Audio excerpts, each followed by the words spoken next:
प्रिय विद्यार्थियों, सुप्रभातम। मैं डॉक्टर इंदिरा गुप्ता, सह आचार्य संस्कृत। विद्यार्थियों, संस्कृत साहित्य का इतिहास इस श्रृंखला के अंतर्गत आज हम रामायण का महाकाव्यत्व और रामायणकालीन समाज एवं संस्कृति पर चर्चा करेंगे। रामायण के रचयिता महर्षि वाल्मीकि हैं। वे लौकिक साहित्य के आदि कवि हैं तथा उनके द्वारा विरचित रामायण आदि काव्य है। आदि काव्य के साथ साथ इसे आदि महाकाव्य भी कहा जाए तो अनुचित नहीं होगा। भारतीय संस्कृति का जैसा समुज्ज्वल, सुंदर एवं स्वाभाविक चित्र इस महाकाव्य में अंकित हुआ है, वैसा संसार के किसी अन्य देश के महाकाव्य में वहां की संस्कृति का चित्र शायद ही उतरा हो। रामायण में इस ग्रंथ की काव्य कोटि या कहें कि काव्य के प्रकारों की चर्चा स्पष्ट रूप से नहीं की गई है। इसको आख्यान, चरित, वृत्त, कथा, आदि काव्य, इतिहास, संहिता आदि नाम दिए गए हैं। किम प्रमाणम इदम काव्यम का प्रतिष्ठा महात्मनः कर्ता काव्य से महत है क्व च असौ मुनि पुंगवः। महत काव्य का समस्त रूप महाकाव्य ही है। परवर्ती युग में आचार्य द्वारा महाकाव्य के जो लक्षण निर्धारित किए गए, उन लक्षणों की कसौटी पर यदि रामायण को परखा जाए तो यह पूर्णतः खरा उतरता है। रामायण में महाकाव्यों के सभी प्रमुख लक्षण विषय की उदात्तता, घटनाओं का वैचित्र्यपूर्ण विन्यास तथा भाषा सौष्ठव पाए जाते हैं। रामायण का नायक भी लक्षणानुरूप ही मर्यादा पुरुषोत्तम श्री राम है। उसका कथानक लोक विश्रुत है, जिसके द्वारा कवि ने राम जैसे मर्यादा पुरुषोत्तम का तथा सीता जैसी जग जननी का परम अनुकरणीय लोकानुरंजन चित्र प्रस्तुत किया है।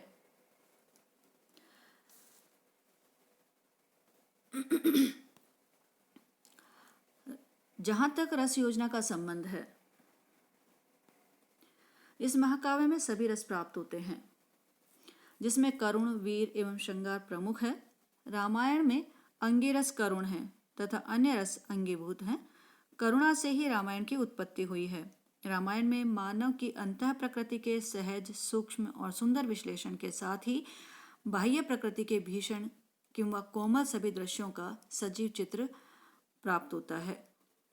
नगर, ग्राम, पर्वत, नद, नदी, सेना, शिविर, युद्ध, चंद्र उदय, विभिन्न ऋतु आदि का वर्णन अत्यंत भावपूर्ण एवं सरस है।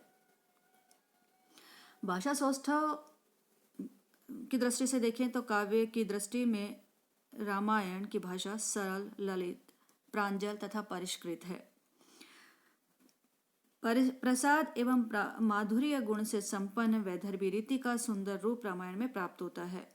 भव्य उपमाओं और उत्प्रेक्षाओं के साथ साथ प्राय सभी सादृश्य मूलक अलंकारों का काव्य साधन के रूप में प्रयोग किया गया है। छंद योजना भी इसमें हमें सर्वप्रथम दिखाई देती है। लौकिक साहित्य के रूप में देखें तो या ये कहें कि लौकिक छंद का प्रथम अवतरण भी रामायण महाकाव्य में ही हुआ है। रामायण से पूर्व लौकिक छंदों का मानो अवतार ही नहीं हुआ था। आम्नायाद अन्यत्र नूतन छंद साम अवतार है। इससे पूर्व केवल वैदिक छंद विद्यमान थे, जिसमें केवल अक्षर संख्या का महत्व था। लघु एवं गुरु वर्णों के विन्यास का कोई निश्चित क्रम नहीं था। वाल्मीकि का प्रिय छंद अनुष्टुप है। रामायण अधिकांशतः अनुष्टुप छंद में लिखी गई है। अनेक स्थलों पर इंद्रवज्रा तथा उपजाति छंदों का भी प्रयोग देखने को मिलता है। सर्गबद्धो महाकाव्यम जो ये कहा जाता है, तो हम देखेंगे कि रामायण सर्ग में विभाजन वाली अपनी कोटि की प्रथम रचना है। इसकी कथा वस्तु का विभाजन कांडों एवं सर्गों में किया गया है। इस दृष्टि से इसे हम सर्गबद्ध कह सकते हैं। आगे आने वाले समय में सर्गबद्ध नाम महाकाव्य का पर्यायवाची हो गया और कहा गया सर्गबद्धो महाकाव्य। संक्षेप में हम कह सकते हैं कि रामायण महाकाव्य का एक आदर्श रूप है। इसी के आधार पर संस्कृत साहित्य शास्त्रियों ने महाकाव्य के लक्षण निर्धारित किए। इसी को आधार बनाकर अनेक कवियों व लेखकों ने अनेक रचनाओं का निर्माण किया। हमारे देश के प्राय प्रत्येक युग के बड़े कवियों और नाटककारों का यह आदर्शभूत ग्रंथ रहा है। रामायणकालीन समाज एवं संस्कृति पर हम दृष्टिपात करें तो हम देखेंगे कि जो रामायण कालीन समाज है उस साहित्य वह समाज के उस समय के साहित्य का प्रतिबिंब है। जो भी कहा गया है कि साहित्य समाज का दर्पण होता है, उसी के आधार पर हम इसमें भी उस समय के समाज को प्रतिबिंबित देखते हैं। पांडे एवं व्यास के शब्दों में जिस प्रकार रामायण नैतिक आदर्शों का भंडार है, उसी प्रकार वह एक महत्वपूर्ण मानवीय समाज शास्त्र भी है, जो सहस्रों वर्ष पूर्व के भारतीय आर्यों के जीवन यापन का सजीव चित्र उपस्थित करता है। प्रत्येक पृष्ठ पर तत्कालीन युग की सामाजिक राजनीतिक परिस्थितियों पर प्रकाश डालने वाली सामग्री बिखरी पड़ी है।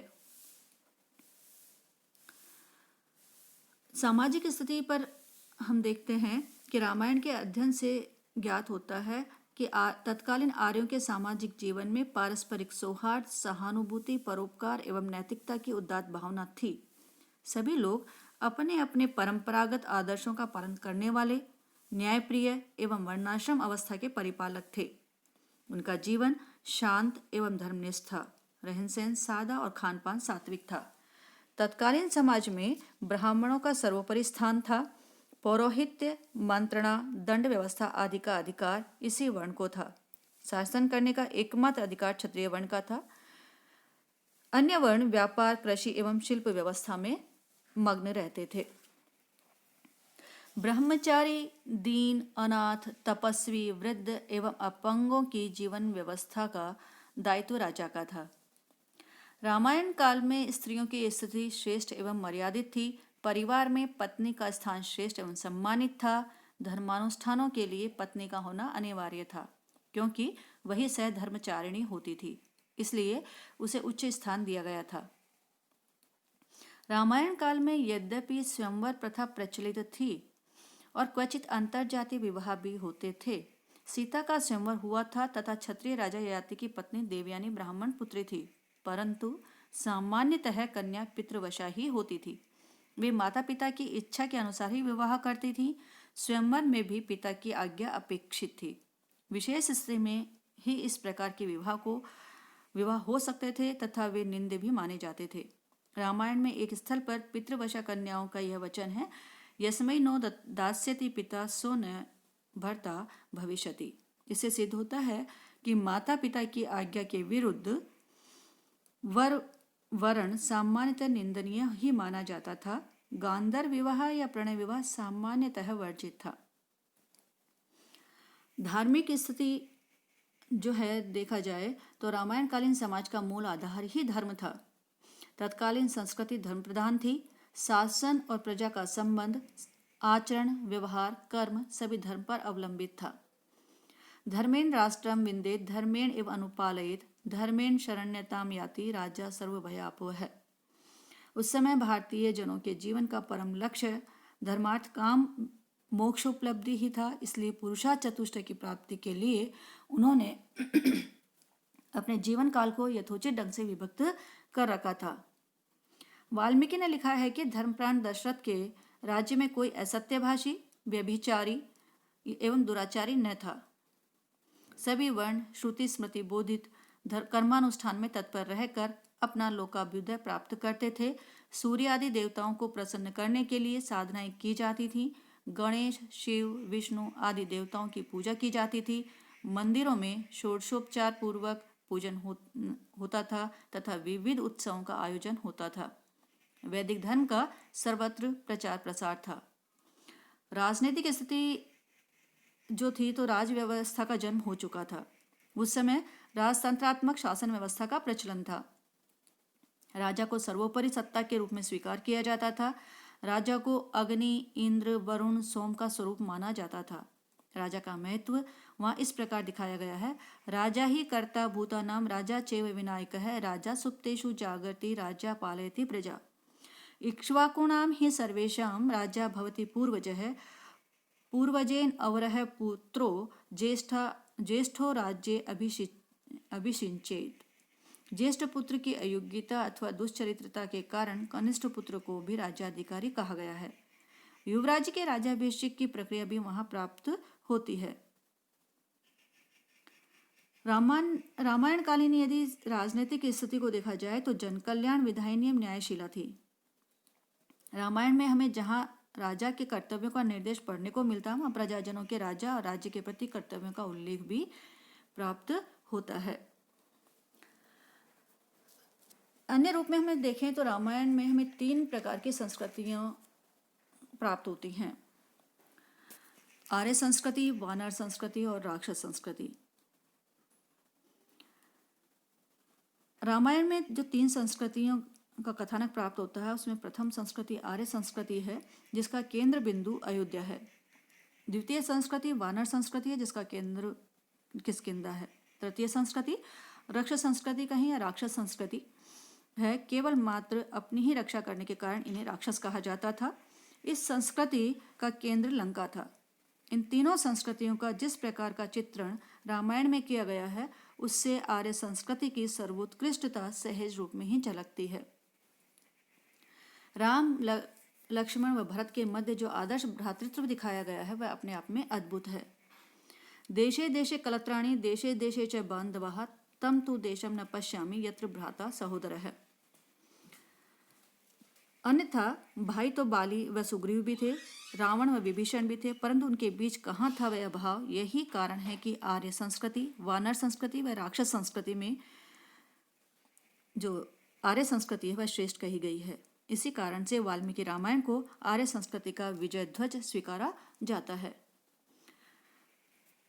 रामायण कालीन जो समाज है या वहाँ की उस समय की संस्कृति है, उसको पढ़ने और पढ़ाने का क्या महत्व है, तो हम देखेंगे कि रामायण कालीन जो संस्कृति है वह आदि संस्कृति है। त्याग, तपस्या और तपोवन की संस्कृति है। यहाँ पर जहाँ त्याग दिखाया गया है, वहीं अपने अभ्युदय के लिए तपस्या का भी वर्णन बहुत अधिक रूप में प्राप्त होता है। ऋषि मुनि को तपस्या और तपोभूमि को दिखाया गया है।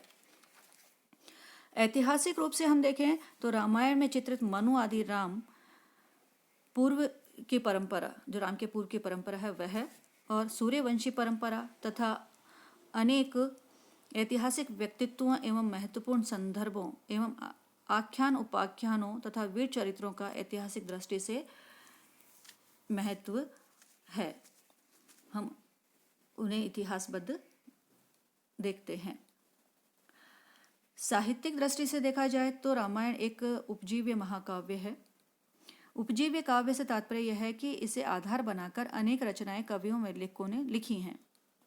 संस्कृत व हिंदी साहित्य के अनेक परवर्ती कवियों ने यहीं से अपने काव्य, नाटक आदि की विषय वस्तु को ग्रहण किया है।